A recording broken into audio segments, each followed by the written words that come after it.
दोस्तों स्वागत है हमारे YouTube चैनल एनटीपीसी क्रैकर पे। आज से हम एक नई सीरीज ला रहे हैं जो बिहार एसएससी से संबंधित है। मेंस के पर्पस से जो जीएस है, इसमें जनरल नॉलेज स्टडी के संबंधित क्वेश्चंस होंगे जो लगभग टोटल 20 है। लेकिन इन्हीं 20 में बहुत सारे ऐसे तथ्य हैं जिनसे बहुत सारा क्वेश्चन बन सकता है। जैसे देखिए, पहला क्वेश्चन कह रहा है कि इत्सिंग किस सदी में भारत आया था? तो 7वीं सदी में भारत आया था। नेक्स्ट, किस ब्राह्मण में स्त्री को पुरुष की अर्धांगिनी कहा गया है? तो ये कहा गया है शतपथ ब्राह्मण में स्त्री को पुरुष की अर्धांगिनी। नेक्स्ट देखेंगे, रेशम बुनकरों की श्रेणियों की जानकारी किस अभिलेख से मिलती है? तो मंदसौर अभिलेख, जो यशोवर्मन का अभिलेख है, राजा यशोवर्मन से संबंधित है मंदसौर अभिलेख। आगे है, सैंधव स्थल सूतकांगेडोर के उत्खननकर्ता कौन थे? तो ये है ओरेल स्टाइन। और सैंधव स्थल सूतकांगेडोर किस नदी के तट पर है? तो दासक नदी के तट पर। और इसका उत्खनन कब हुआ था? तो 1927 में। नेक्स्ट, धौलावीरा किस नदी के किनारे अवस्थित है? तो ये लूनी नदी के किनारे है और उसके खोजकर्ता धौलावीरा के थे रविंद्र सिंह बिष्ट। लूनी नदी जो अरावली के पहाड़ी से पश्चिमी क्षेत्र से निकलती है, अरावली पहाड़ी के। आगे, 16 महाजनपद में असमक महाजनपद की राजधानी कहाँ थी? तो पोटली या पोतन थी। 16 महाजनपद जो अंगुत्तर निकाय से लिया गया है बौद्ध धर्म में, उसमें थे असमक महाजनपद की राजधानी थी पोटली, जो वर्तमान क्षेत्र गोदावरी नदी किनारे स्थित का क्षेत्र है, यानी कि महाराष्ट्र के दक्कन का प्रदेश। नेक्स्ट देखेंगे,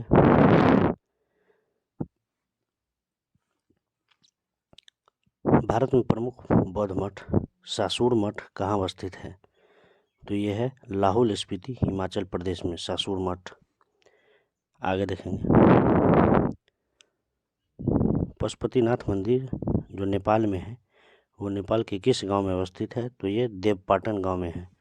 पशुपतिनाथ बहुत फेमस मंदिर है जो नेपाल में है, उसके देवपाटन गांव में भगवान शिव से संबंधित मंदिर है। नेक्स्ट, मुगल काल में निर्मित सबसे बड़ा सिक्का कौन था? तो संसव था। मुगल काल में निर्मित सबसे बड़ा सिक्का संसव, जो सोने का बना हुआ था। और सबसे प्रचलित सिक्का था इलाही, स्वर्ण सिक्का इलाही था। और इलाही से याद आता है कि इलाही संवत जो अकबर द्वारा लगाया गया, चालू किया गया था कब? तो 1583 में। नेक्स्ट, किस मुगल शासक का उद्देश्य था कि वह अपने क्षेत्र को काफिरों का देश से इस्लाम के देश में परिवर्तित करे? तो ये औरंगजेब का उद्देश्य था। काफिरों का देश कहने का मतलब है दारुल हर्ब से दारुल इस्लाम बनाने की प्रथा। नेक्स्ट, मराठा साम्राज्य का संस्थापक कौन था? तो शिवाजी था। और उसके माता का नाम था जीजाबाई। माता का नाम जीजाबाई, पिताजी का नाम था शाहजी भोसले। शिवाजी के गुरु का नाम कोंडदेव और उनकी पत्नी साहबाई निम्बालकर। नेक्स्ट, किस गवर्नर के शासनकाल में कृषि विभाग की स्थापना की गई? तो लॉर्ड मेयो के कार्यकाल में कृषि विभाग की स्थापना की गई थी। और 1872 में ही इसी के कार्यकाल में प्रथम जनगणना की शुरुआत हुई थी भारत में। और नियमित जनगणना 1881 में शुरू की गई थी। इसके बारे में आगे हम बताएंगे, पूरा जनगणना का टॉपिक लाए हैं। नेक्स्ट कर रहा है कि किस गवर्नर के कार्यकाल में सुएज नहर खुला था? लाल सागर और भूमध्य सागर के बीच सुएज नहर खुला था, तो लॉर्ड नॉर्थब्रुक। और इसी के कार्यकाल में कूका आंदोलन पंजाब में हुआ था। कूका आंदोलन के नेतृत्वकर्ता थे राम सिंह कूका। आगे, एयर इंडिया का निगमित कार्यालय कहाँ है? तो मुंबई। निगमित कार्यालय पूछ रहा है। और इसका मुख्यालय कहाँ है? तो दिल्ली है, नई दिल्ली। और एयर इंडिया का शुभारंभ क्या है? तो महाराजा। आगे है कि माउंट हैरियट पर्वत कहाँ अवस्थित है। तो माउंट हैरियट पर्वत है दक्षिणी अंडमान में, और अभी हाल ही में इसका नाम बदलकर माउंट मणिपुर कर दिया गया है।